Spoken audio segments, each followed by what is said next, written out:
Olá, pessoal, tudo bem? Vamos aqui então para a nossa 7ª aula, né? Essas próximas 2 aulas, provavelmente serão 2, eu queria abordar com vocês a segunda parte do edital naquela programação minha. Eu vou até mostrar aqui para a gente discutir rapidinho, olha só. Voltando aqui, ó, a gente tem, então, nessa primeira parte ali que a gente fez as nossas 6 aulas anteriores, né? A história política e econômica do Brasil, o papel do BNDES no desenvolvimento do país, né? E o papel histórico do BNDES nos diferentes planos econômicos e a questão regional, né?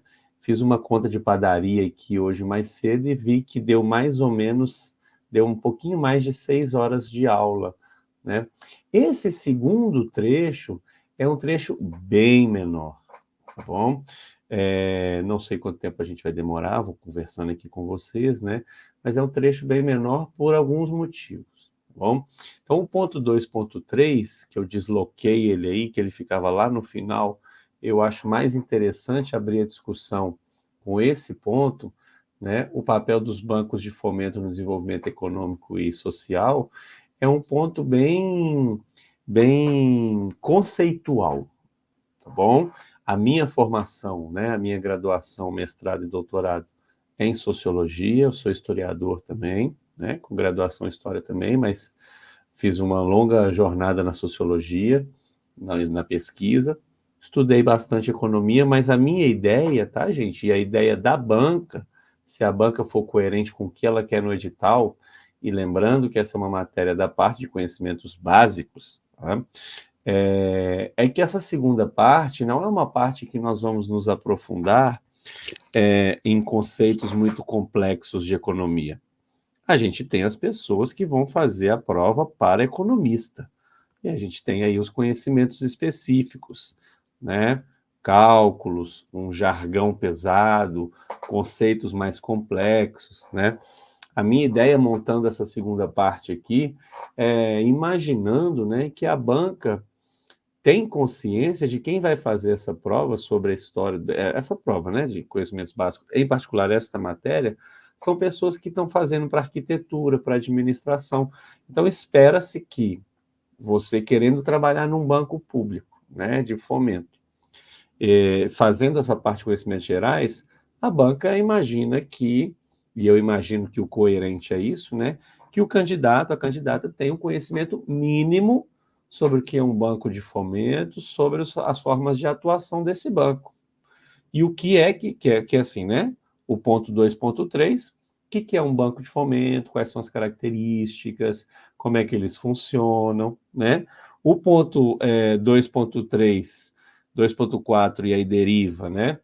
As formas de atuação do BNDES em geral, né? Atuação do BNDES direto, indireto, modelo de atuação direto e indireto, os principais setores, as principais ferramentas que o BNDES traz, né, possui, e aí as questões que a gente já discutiu no panorama histórico, né, e a gente vai falar um pouquinho do contexto atual. Eu enchi essa parte na apostila de links, porque eu imagino que a banca quer que o candidato, a candidata, entre no site do BNDES e se informe sobre o que o banco está fazendo.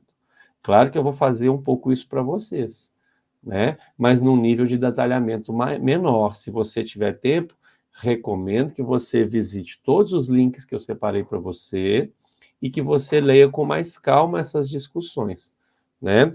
Então, estruturação de projeto e financiamento de projetos de infraestrutura. Como é que isso funciona do BNDES hoje, né? Financiamento à exportação é um outro setor absolutamente fundamental. Financiamento à micro, pequena e média empresa, que representa uma mudança histórica, né, na atuação do BNDES. O BNDES, historicamente, sempre atuou nas grandes empresas ou para o setor público, e nos últimos 20 anos há uma virada substancial aí, né, com outras ferramentas, né, ou seja, o banco teve que desenvolver novas ferramentas para conseguir atender micro, pequenas e médias empresas. O cartão BNDES, né, e outras formas aí de financiamento. Atuação via mercado de capitais, sobretudo através da ação da BNDES Par, né? E o financiamento à indústria. Né? Então, são as principais ferramentas, as principais áreas de atuação do banco hoje. Né?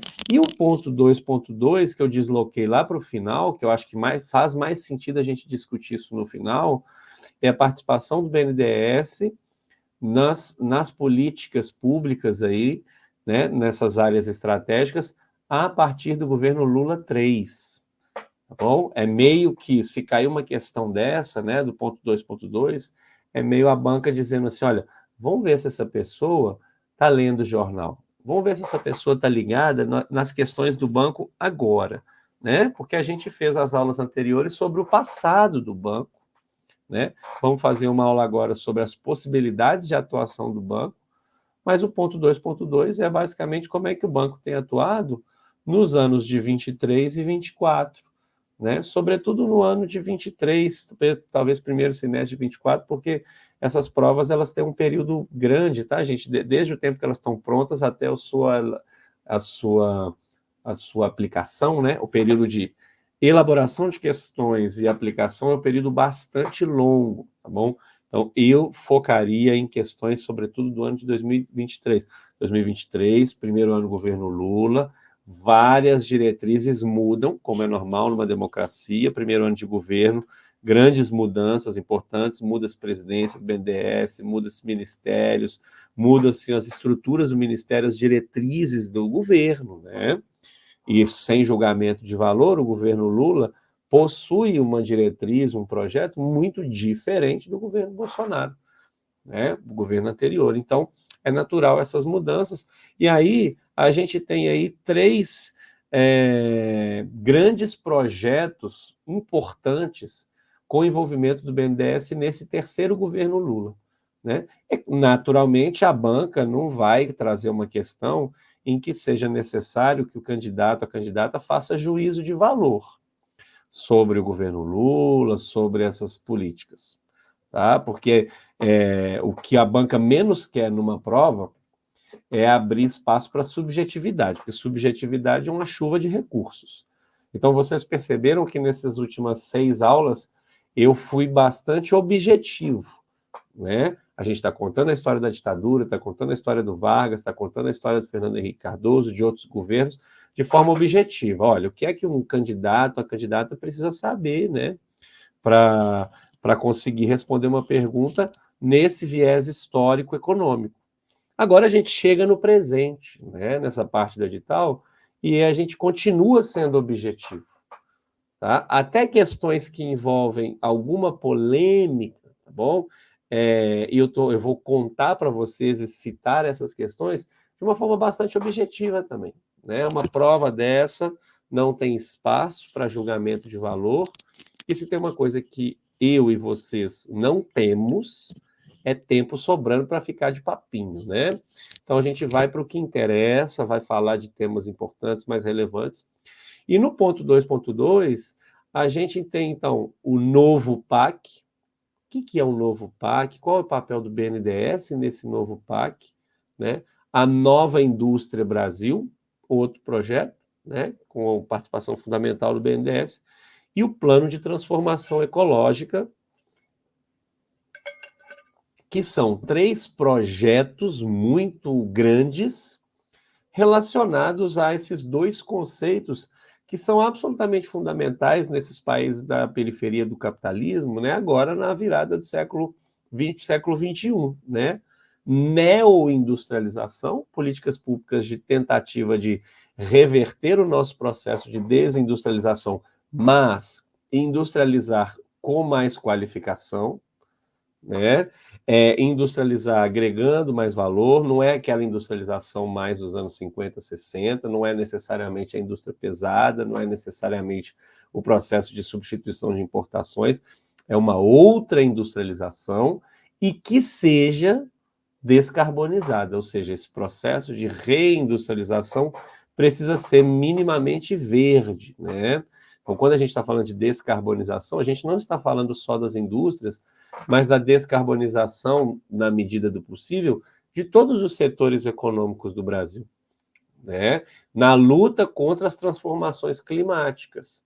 E é engraçado porque, no caso do Brasil, por causa do nosso contexto econômico, né, a indústria nem é o principal setor líder em emissões de gases do efeito estufa, como é na China, como é nos Estados Unidos, como é na França, como é na Alemanha.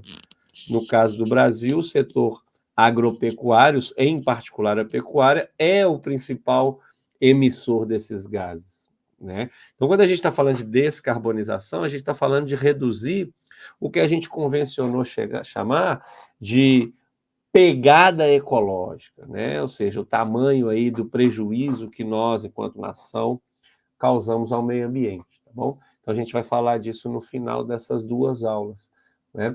Deixa eu mostrar aqui então, gente, vamos falar primeiro do ponto 2.3, né? Que eu considero um ponto, então, mais super importante, né? Porque ele traz um debate, digamos, mais analítico, né, mais conceitual, né? E eu baseei esta aula, tá bom? Num texto muito bom, que eu vou recomendar para vocês. Vou até botar um pause aqui que eu preciso pegar essa bibliografia. Tá na mão. É um texto do professor Eduardo Almeida, tá? O Eduardo Almeida trabalha no Banco Interamericano de Desenvolvimento. Bom, então é um texto do Eduardo Almeida, economista, né? Ele trabalha no BID, e é um texto que foi publicado, cadê?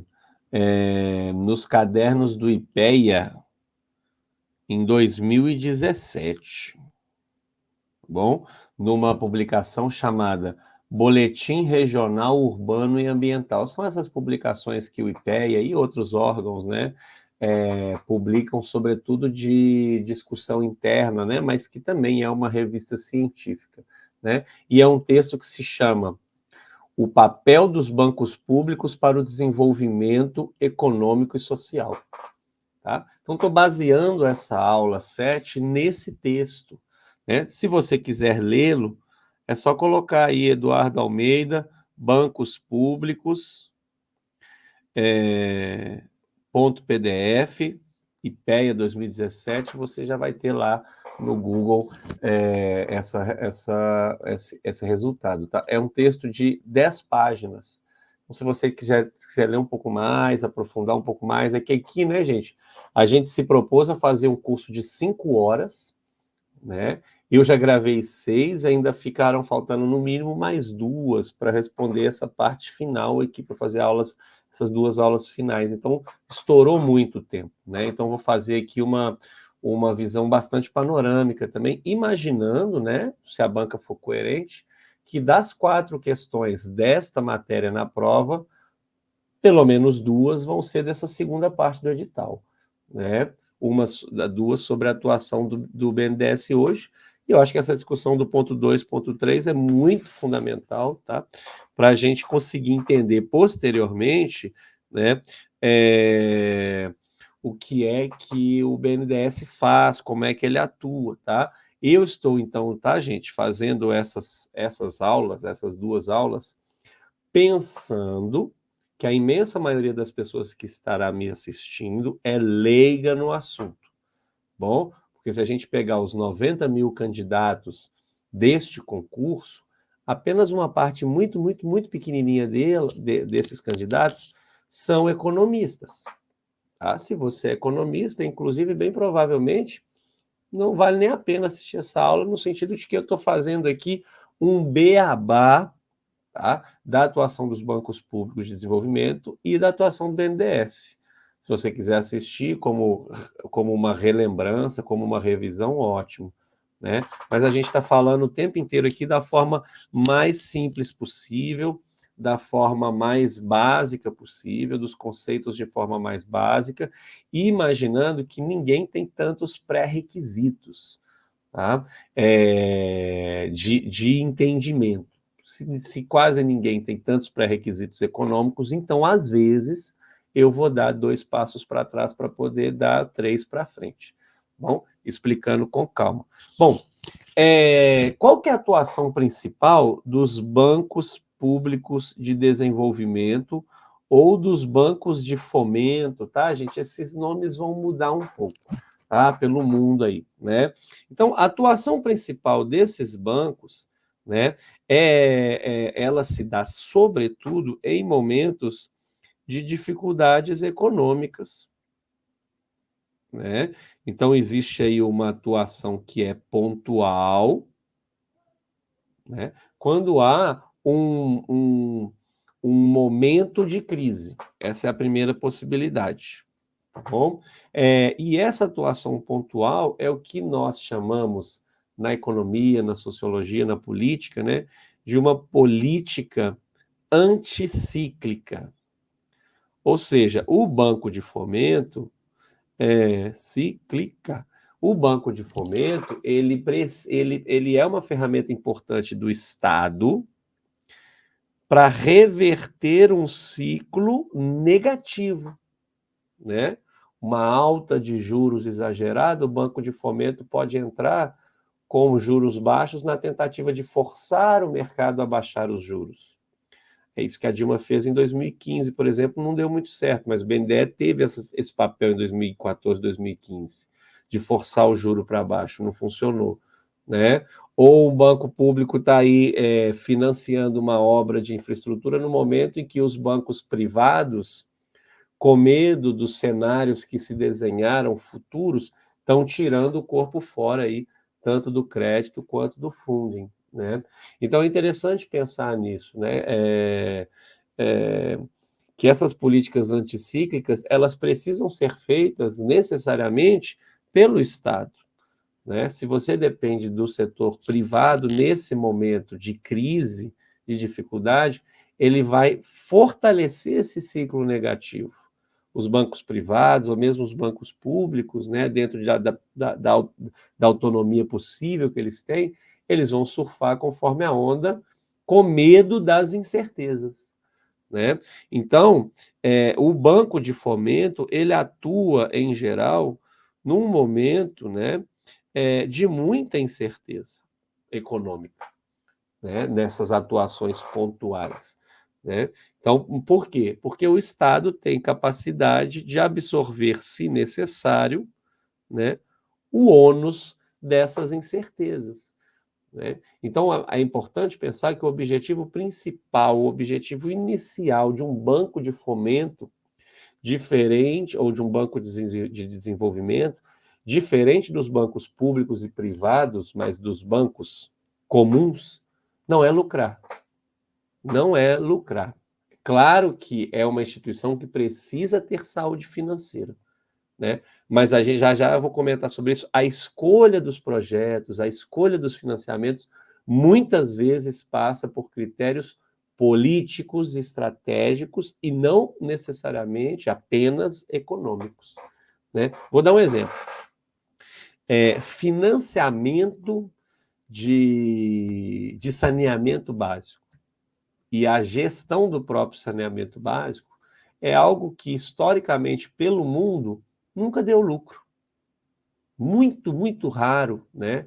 Você vê uma empresa de água e esgoto que dê lucro, né? É algo custoso, é algo complexo, é um produto que não pode ser caro, né, para as pessoas, é fundamental, né? Você não pode cobrar muito, é um direito, e é caro a criação de infraestrutura e a manutenção dessa infraestrutura, né? Então, pelo mundo inteiro, as poucas experiências de privatização de setor de saneamento foram revertidas, porque as empresas abandonaram, as empresas não deram conta, né, desse alto custo, dessa baixa lucratividade desse setor. Vou deixar aqui esse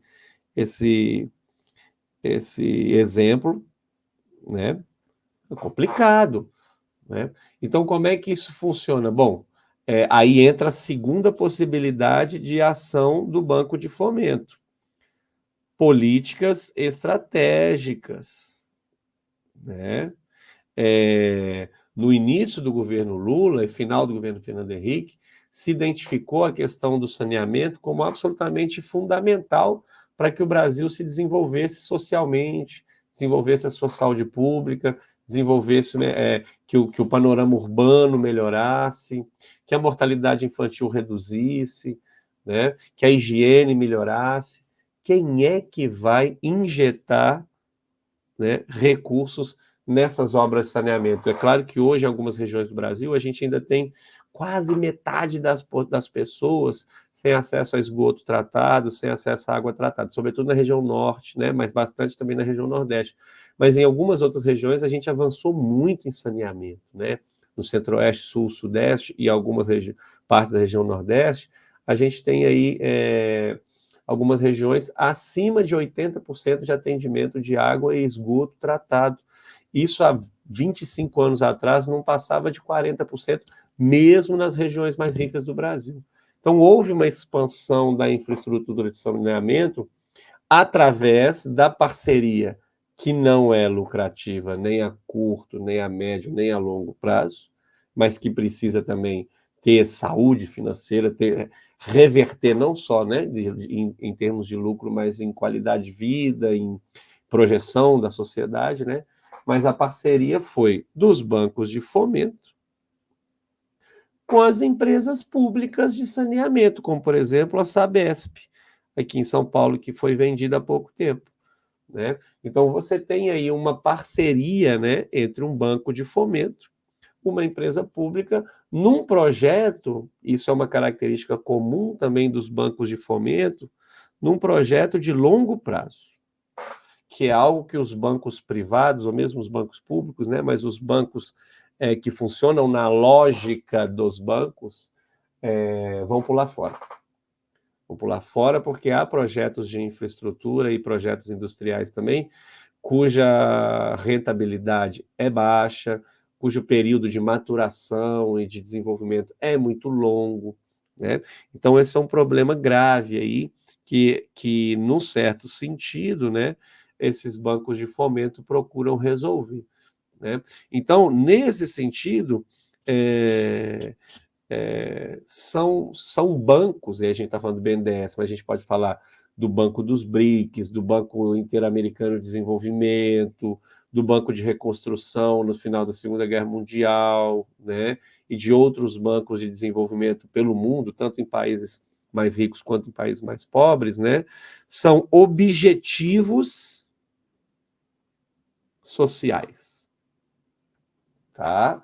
De desenvolvimento social, de integração regional, né? São projetos geralmente de longo prazo, mas são objetivos, são projetos que tenham, antes de ter lucratividade pura e simples, que tenham externalidades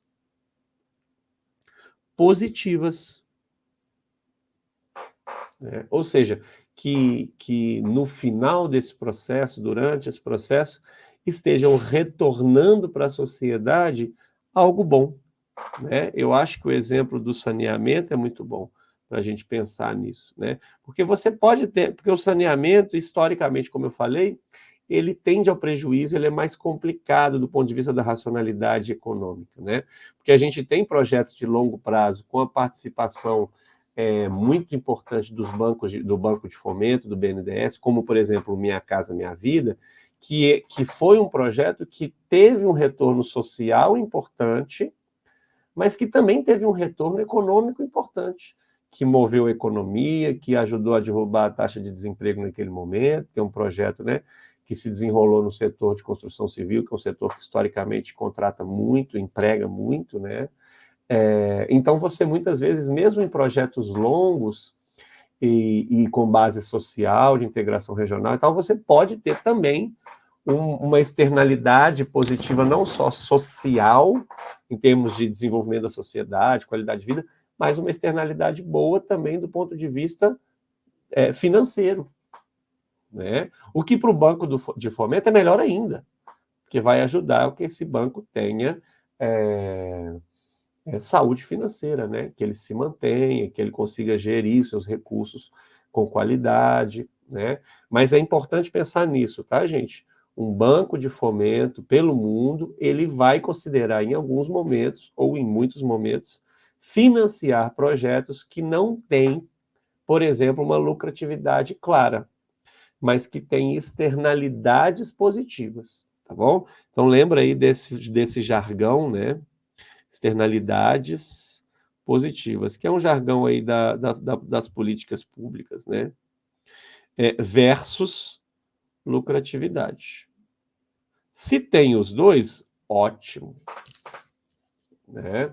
Se não tem, aí o Banco de Fomento vai procurar beneficiar os projetos com externalidades positivas, tá bom? Então, esses bancos de fomento pelo mundo, eles têm 4 principais possibilidades de intervenção na realidade econômica, né? A primeira delas é reduzir uma falha de mercado, que é talvez a principal delas, né? O que é uma falha de mercado? Falha de mercado é o fato de que o mercado não funciona de forma perfeita, né? Isso é um consenso há pelo menos 300 anos. Né? Se o mercado não funciona de forma perfeita, então o Estado precisa fazer, em maior ou menor medida, porque nem os liberais vão admitir que o Estado não vai fazer nada, o Estado precisa de uma participação mínima, né? E os neodesenvolvimentistas, nacional-desenvolvimentistas, keynesianos em geral, defensores do estado de bem-estar social, de um estado mais presente, vão dizer que o Estado precisa participar mais, os liberais vão dizer que o Estado precisa participar menos na correção dessas falhas de mercado, né? Mas, de toda forma, todo mundo vai concordar de que alguma participação do Estado na redução dessas falhas de mercado é importante. Né? Então, quais são algumas falhas de mercado que os bancos de desenvolvimento podem atuar? Né? Sobretudo, falhas de financiamento. Uma delas eu acabei de citar. O fato de que o financiamento falha, o crédito falha, no momento em que a economia mais precisa, que é o momento de crise. Né? Então, o Banco de Desenvolvimento pode, por exemplo, tampar um gap, né? Um gap de oferta de crédito. O gap é um gargalo, né? De oferta de crédito em momentos de incerteza, em momentos de crise. Então, o Banco de Desenvolvimento pode preencher esse gargalo de oferta de crédito privado. Olha, o setor privado não tem, mas a gente tem. A gente, enquanto uma ferramenta do Estado, tem condições de bancar essas incertezas e possíveis prejuízos que podem acontecer, inclusive para tentar reverter esse cenário. Né? Uma outra falha de mercado importante é a falta de crédito para setores de infraestrutura. Por quê? São obras caras, são obras longas, são obras sem retorno no médio e no curto prazo. Então, os bancos privados costumam pular fora também dessa oferta de crédito para obras de infraestrutura. Né? Então, isso é uma outra forma que o Banco de Desenvolvimento pode atuar. Né? Uma terceira forma interessante também é oferecer crédito. A gente está falando só da falha de mercado em relação ao crédito. Tá? Daqui a pouco nós vamos falar de outras falhas de mercado. Oferecer crédito a setores que têm dificuldade de acessar o crédito privado, mesmo em momentos melhores economicamente. A setores que nós chamamos de subservidos. Né? Como, por exemplo, as micro, pequenas e médias empresas, que historicamente têm uma dificuldade no acesso ao crédito, inclusive por terem mais dificuldade de garantir essa previsibilidade nos pagamentos, etc. Né? Então, a partir do início dos anos 2000, o BNDES entra forte na oferta de crédito, tanto direto, mas sobretudo indireto, as micro e pequenas empresas. E aí, gente, os bancos de fomento não representam necessariamente um inimigo dos bancos privados e públicos comuns, né? Mas eles muitas vezes vão trabalhar em conjunto, né, para resolver essas falhas de mercado que os bancos privados e públicos não conseguiriam resolver sozinhos. Por exemplo, quando o BNDES oferta de forma indireta crédito para micro, pequena e média empresa, ele está fazendo essa oferta de crédito através de um banco intermediário que muitas vezes é um banco privado. Né? Então você tem duas instituições trabalhando juntos. Só que aquele banco privado, nas condições ideais de temperatura e pressão, não teria condições ou interesse de oferecer aquele crédito. Se não tem condições de interesse, então o BNDES vira e fala assim que fazer o seguinte, eu não tenho uma agência, vamos pensar um banco de cooperativo, o Sicoob, né, que é um banco cooperativo que tem no Brasil inteiro, praticamente, né? Ou um banco privado clássico, sei lá, o Bradesco.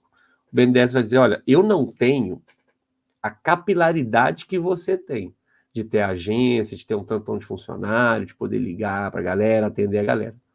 Né? E você não tem o interesse, né, ou o capital que eu tenho aqui disponível para colocar no mercado de crédito. Então, vamos fazer uma parceria. Né? Então, funciona assim, por exemplo, o crédito, a maior parte do crédito para setores que nós chamamos de setores subservidos. Tá? A gente pode falar de micro, pequenas e médias empresas, mas nós podemos falar, por exemplo, da agricultura familiar. Eu ia falar do setor agrícola, mas o setor agrícola como um todo é bastante heterogêneo. E o chamado agronegócio tem bastante facilidade em conseguir crédito, tanto público, quanto privado, quanto dos bancos de desenvolvimento também. Mas o agricultor familiar ele tem essa dificuldade, né? De garantir previsibilidade, de ter uma liquidez garantida, né? Ou seja, de que vai pagar realmente a dívida. Então, os bancos de fomento entram para preencher essa falha. Tá? Essa é a primeira possibilidade de intervenção. Eu até anotei numa folhinha aqui que é uma matéria com bastante detalhe que eu acho que vale a pena a gente ver. Segunda falha de mercado que os bancos de desenvolvimento podem entrar firme também, né, é para estimular a demanda por crédito. Então, o Banco de Desenvolvimento estimula e sustenta a oferta de crédito em alguns momentos, mas ele pode também estimular a demanda. Né? O que ele pode fazer? Ele pode oferecer instrumentos para mitigar risco. Né? Então, há um risco de default, né? Um risco de calote, por exemplo, um setor, etc. O Banco de Desenvolvimento entra lá e fala, não, peraí, vamos renegociar comigo.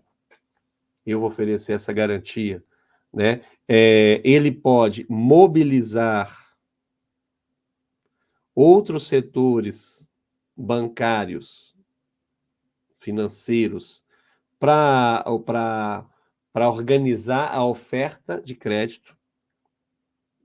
Né?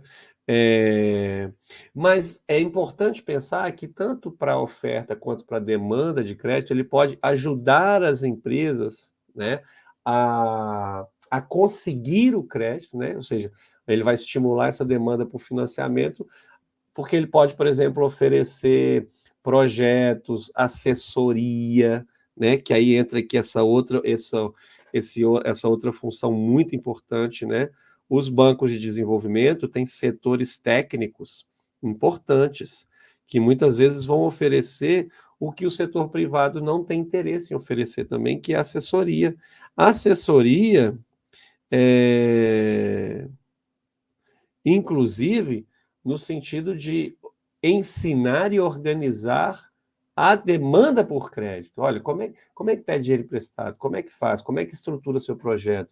Como é que você consegue organizar esse processo? Né? Então, a gente tem essa assessoria técnica, né? Um auxílio, digamos, né? Técnico em termos de projetos. Já fui lá para o final da fila, né? Como fazer um projeto, como submeter um projeto, como avaliar um projeto, como implantar um projeto, né? Então, o BNDES no Brasil, ele tem uma importância grande, tá?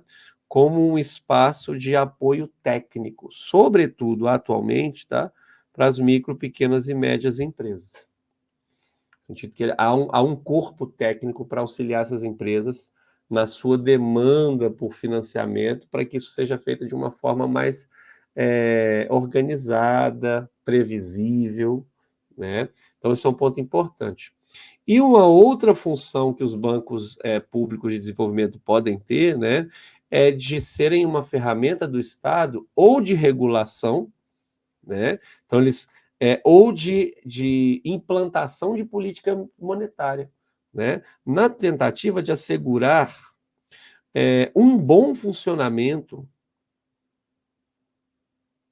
do setor bancário, né? Do setor financeiro em geral, né? Bancário, financeiro em geral, né? Às vezes isso funciona, às vezes isso não funciona, né? Falei, por exemplo, da tentativa da Dilma em usar o BNDES para forçar taxas de juro para baixo. Naquele momento não funcionou, né? Porque você tem os bancos privados e públicos com uma taxa de juros e um banco de fomento jogando o juro lá embaixo na tentativa de jogar o resto do juro do mercado para baixo, né? Então, os bancos de desenvolvimento, eles podem entrar nesses momentos, sobretudo nesses momentos anticíclicos, né? Quando, por exemplo, falta liquidez, né?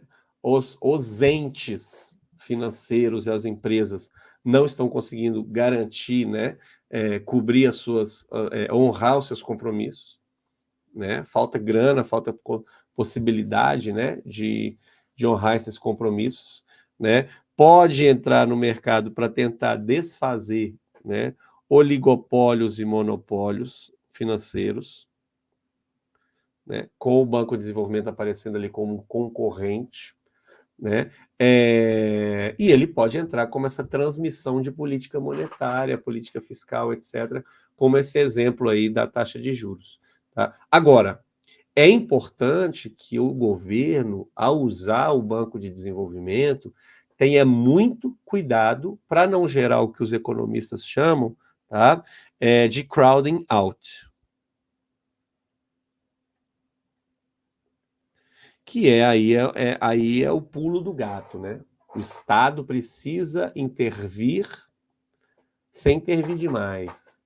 O Estado precisa intervir garantindo previsibilidade, precisa intervir sem atrapalhar o jogo também, né? O que é crowding out, né? É quando você tem, então, um processo importante aí, né, de desequilíbrio do mercado, porque o mercado começa a precificar, começa a achar ruim, né, a atuação do Estado, por exemplo, com uma elevação muito grande dos gastos do Estado. Aí o mercado vai falar, opa, a gente vai ter lá na frente um desequilíbrio fiscal. A gente vai ter lá na frente um desequilíbrio monetário, né? Ou seja, em termos de impostos, em termos de moeda, né? A gente vai ter lá na frente uma inflação. E aí, como é que o mercado reage? O mercado reage subindo o juro. O mercado reage reduzindo a atividade econômica. Então, é um equilíbrio bastante tênue, né? Que envolve aí a atuação dos bancos de desenvolvimento para evitar essa reação negativa do mercado, né? Então, esse é um ponto muito interessante. Nem sempre a gente conseguiu, né, gente, evitar essa reação do mercado, né? Bom, então a gente tem algumas tipologias aqui, uma questão bem conceitual, né, de intervenção dos bancos de desenvolvimento na realidade econômica, né? Bom, atuação direta ou indireta, né? BNDES, e depois a gente vai falar disso com calma, né? Mas o BNDES atua das duas formas, né? Ou o que alguns autores chamam de primeiro piso, segundo piso, tanto faz o nome, né?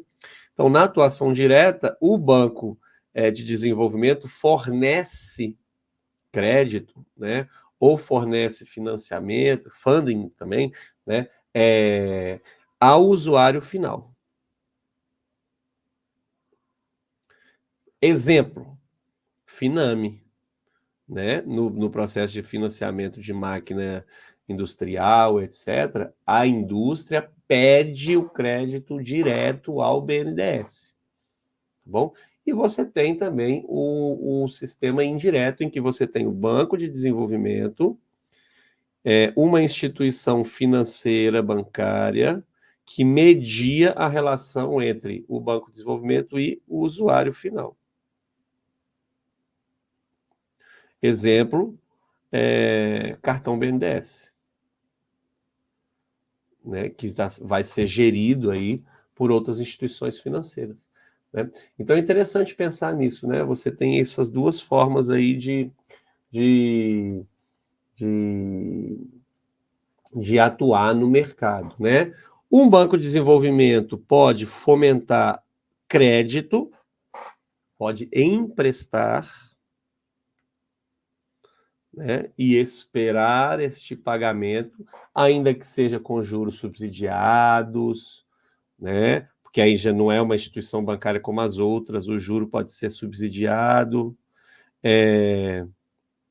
pode ser num prazo maior, né, do que as instituições tradicionais fazem, né? A gente tem a taxa de juros de longo prazo no Brasil, né, do BNDES, ou pode fomentar também diretamente, né,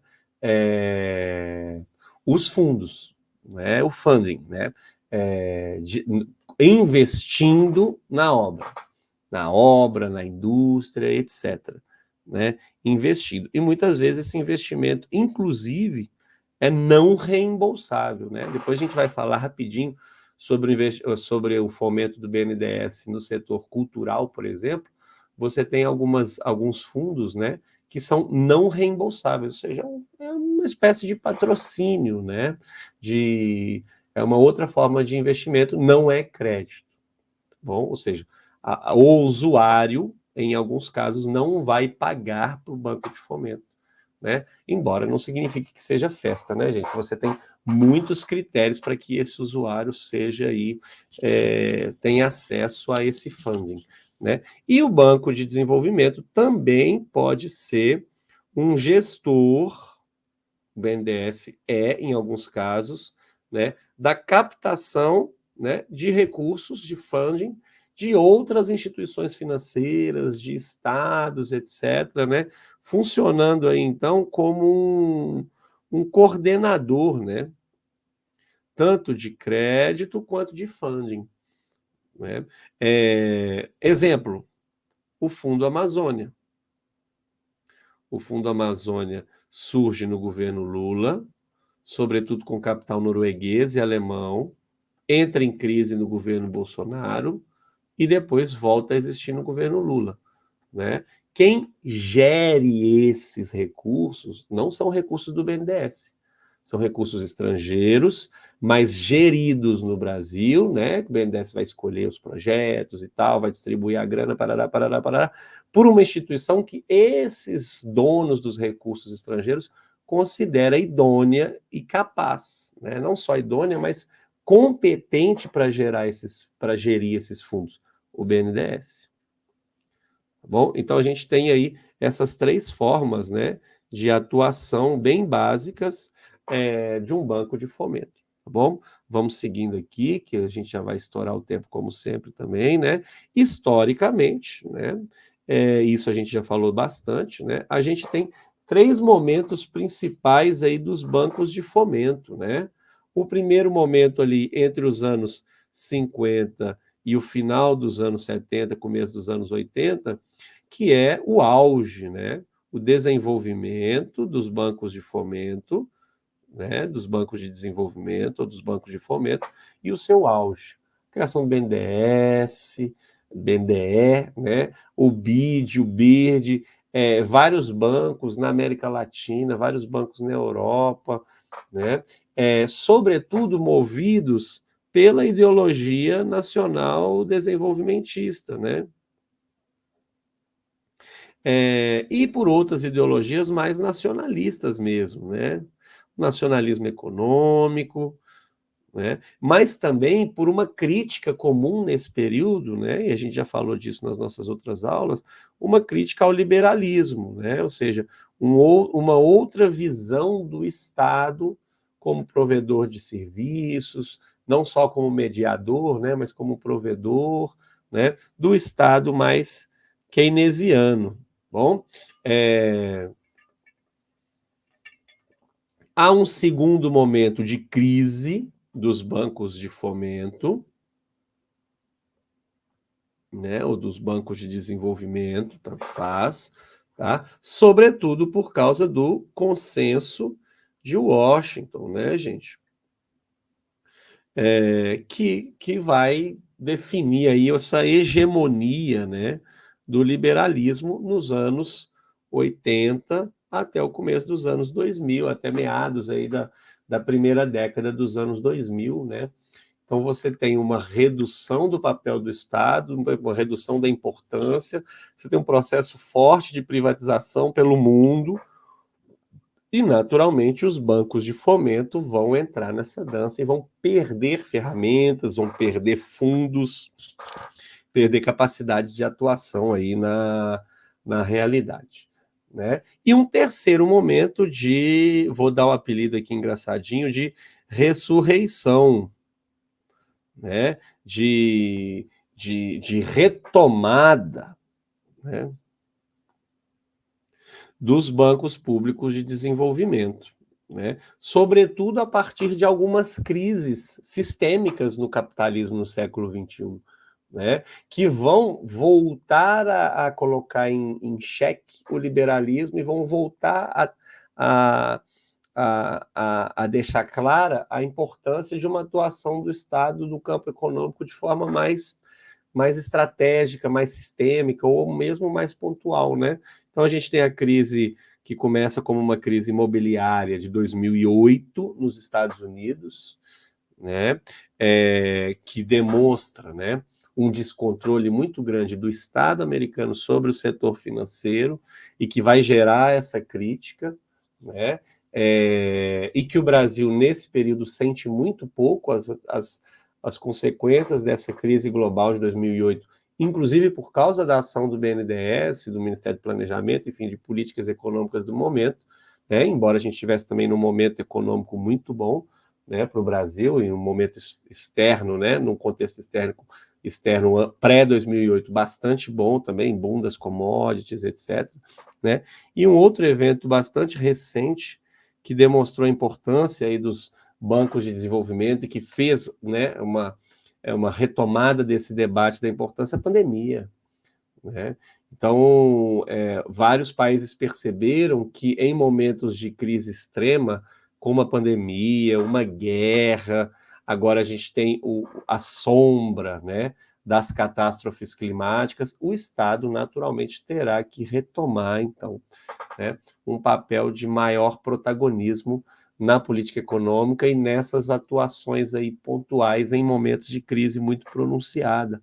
Tá? É nesse momento, por exemplo, que ganha importância, né, o Banco dos BRICS, que hoje é presidido pela Dilma Rousseff. Né? Mas não só o Banco dos BRICS, outros bancos de fomento multilaterais, né, entre nações, e bancos de fomento, sobretudo, na periferia do capitalismo, né, na América Latina, na África e nos países asiáticos. Né? Bom, algumas atuações importantes aqui, algumas diferenças importantes, né, entre a atuação desses bancos de fomento e os bancos públicos e privados, né, mas dentro do sistema bancário comum. Né? Então, os bancos públicos e privados, tá? Quando a gente está falando de bancos públicos, gente, privados, eles não são exatamente iguais, né?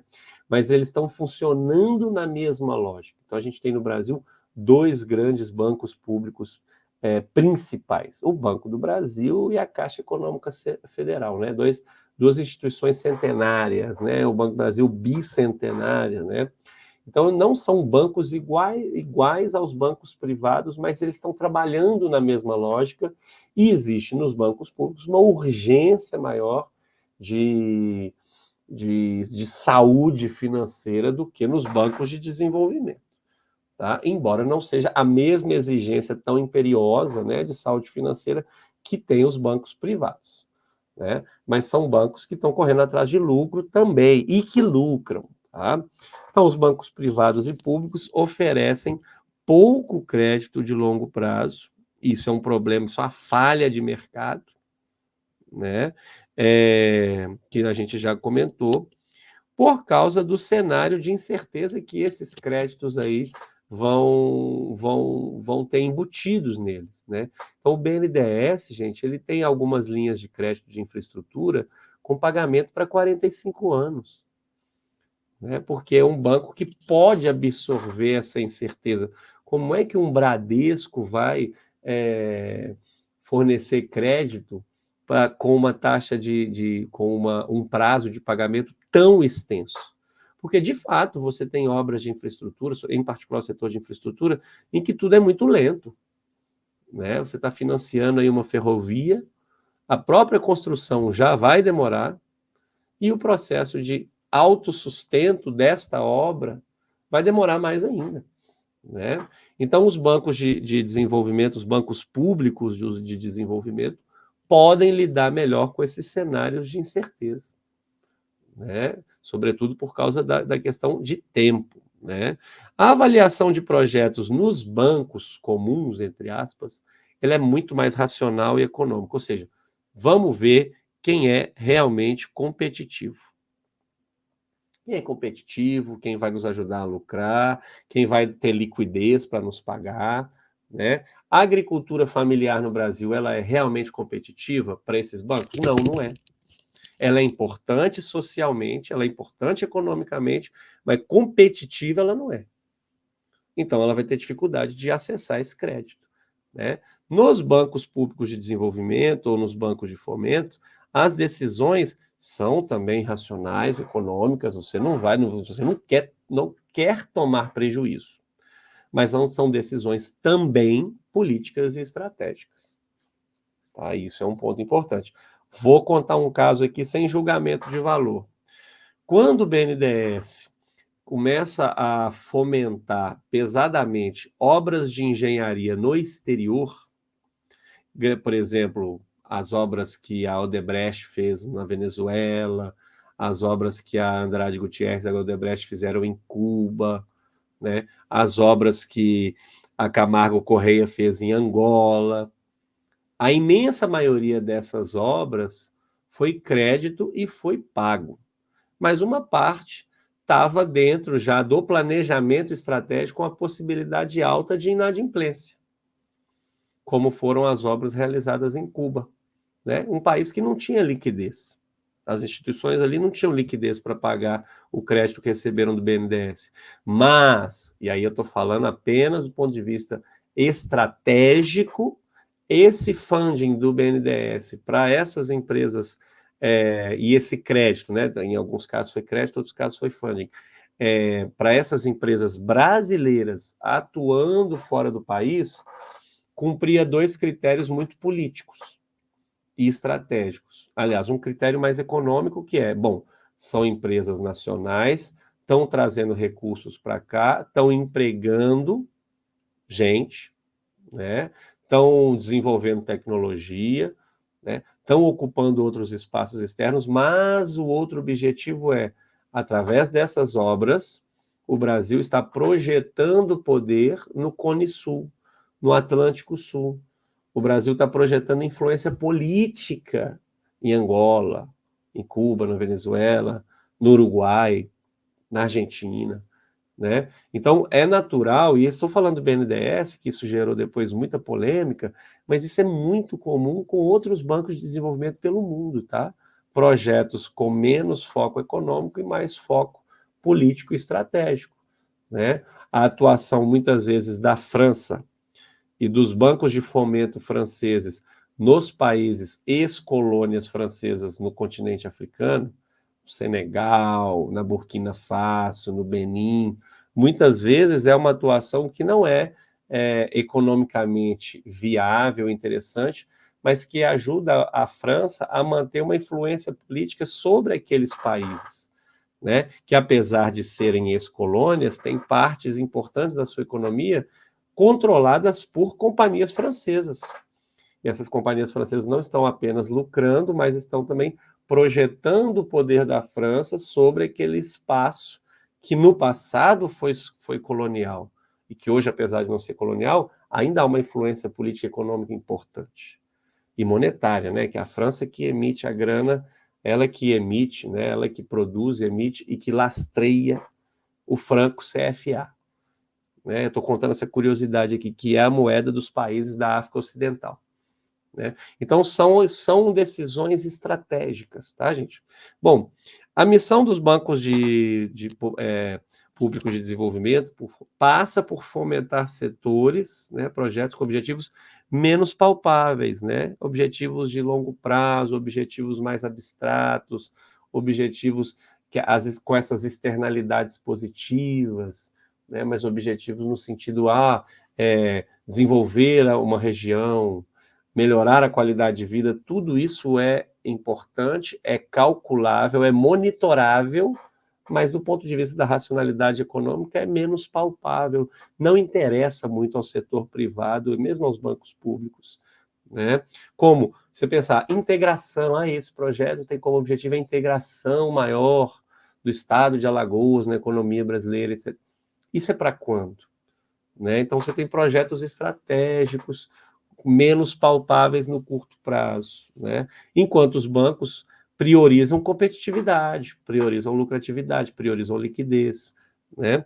E os bancos públicos de desenvolvimento têm atuação mais anticíclica, ou seja, o momento mais importante dos bancos de desenvolvimento, dos bancos de fomento, é no momento que as coisas vão mal, né? As coisas vão mal. Porque quando as coisas vão bem, os outros bancos estão atuando e estão felizes. Mas quando as coisas vão mal, os outros bancos colaboram para esse círculo vicioso de piora da economia ao tirar o time de campo. E aí é um momento importante que os bancos de desenvolvimento entram na fita. Né? E por fim, né, gente, alguns papéis importantes dos bancos de desenvolvimento hoje pelo mundo. Né? Aumento em produtividade do investimento, você investe, mas você aumenta a produtividade desse investimento, né? Sobretudo em infraestrutura, sobretudo numa seleção de projetos. Isso é uma coisa que os bancos de fomento fazem com muita competência pelo mundo. Uma seleção de projetos mais bem feita, né? Numa gestão de implantação de projetos também muito bem feita, né? Para garantir produtividade desse investimento, né? E no aumento de produtividade da infraestrutura que já existe. Então, às vezes, é importante a gente pensar que os bancos de desenvolvimento, eles estão fomentando novas infraestruturas, mas eles estão também ajudando a manter as que existem e a melhorar a eficiência dessas infraestruturas, de uma hidrelétrica, de uma ferrovia, né? Isso aí, banco privado nenhum está interessado nesse tipo de projeto. Tá? Os bancos de desenvolvimento são grandes catalisadores de financiamento. Quando a gente fala de catalisador, né, a gente tanto economia, sociologia, né? O catalisador no automóvel é uma peça do escapamento que acelera reações químicas para reduzir a poluição. Bom, então catalisar é acelerar, é incentivar, né, o financiamento, né? Então, os bancos de desenvolvimento podem funcionar através do financiamento, são provedores, né, de financiamento público direto a órgãos, entidades subnacionais, sobretudo aqueles em mais dificuldade, ao Estado, ao município, né, à empresa pública, né? Financiamento público é importantíssimo para concessionárias privadas, porque aí, depois da onda, né, de privatizações, você tem uma onda importante de parcerias público-privadas, de concessões. Né? A privatização, você está desestatizando definitivamente determinado setor, determinada empresa. Né? Essa venda definitiva hoje representa uma porcentagem menor dessas transações. Tá? A porcentagem maior hoje, dentro desse esforço de desestatização, do Estado ficar menor um pouquinho, de melhorar a competitividade, são esforços de concessões. Né? Você concede uma estrada, você concede uma ferrovia, você concede um estádio de futebol, você dá a gestão por um período de tempo, um aeroporto, né? Mas essas concessionárias têm uma dificuldade grande, mesmo concessionárias grandes, de conseguir crédito no mercado em geral, porque elas estão gerindo algo que muitas vezes é algo que vai dar lucratividade, etc., a longo prazo, ou nem isso. Né? Então, elas precisam se manter e os bancos de desenvolvimento aparecem aí para atuar nisso. E para atuar em projetos, tá, relacionados, e aí é uma coisa também de longo prazo, não é necessariamente lucrativo, não é necessariamente fácil, simples, né? Em projetos relacionados às mudanças climáticas, que são projetos, né, no palavreado comum aí das ruas, que vão se pagar, se pagarem, né, que vão se pagar apenas no futuro e de forma muito abstrata do ponto de vista econômico. Né? Então, os bancos de fomento, eles entram pesado aí nesses projetos e que hoje estão se tornando cada vez mais centrais. Energia renovável e limpa, né? Gestão de resíduos. Você tem uma série de projetos importantes aí. Né? E os bancos de desenvolvimento hoje pelo mundo, né, são importantes fornecedores no mercado de produtos não financeiros. Ou seja, muitas vezes os usuários estão vindo, os entes públicos, privados, da gestão pública, estados, municípios, empresas privadas, públicas, grandes, pequenas, estão vindo aos bancos de fomento não atrás de grana apenas, né? Mas atrás de projetos, da criação de planos, de monitoramento, de estudos de viabilidade, de estudos de impacto ambiental, que hoje é algo super importante, né, para o desenvolvimento de projetos, para o investimento, para o início, né, de muita coisa, né? Gestão de processos de licitação. Então, você tem uma série de processos bastante complexos no mercado, né, que os bancos de desenvolvimento têm know-how, têm uma burocracia, né, uma burocracia grande e especializada para auxiliar outras entidades, empresas, enfim, que não têm essa capacidade técnica, né, para dar conta de lidar com essas funções, tá bom? Então, aqui a gente encerra essa primeira parte, né, gente, de discutir aí os principais conceitos dos bancos de desenvolvimento, né, o nosso ponto 2.3, né, e agora a gente parte para a nossa aula 8 e a nossa última aula, que a gente vai discutir, então, né, o restinho do edital, e aí a gente discute a atuação do BNDES na realidade hoje, né, como é que o banco atua, como é que as coisas funcionam, tá bom? Um abraço para todo mundo e bons estudos.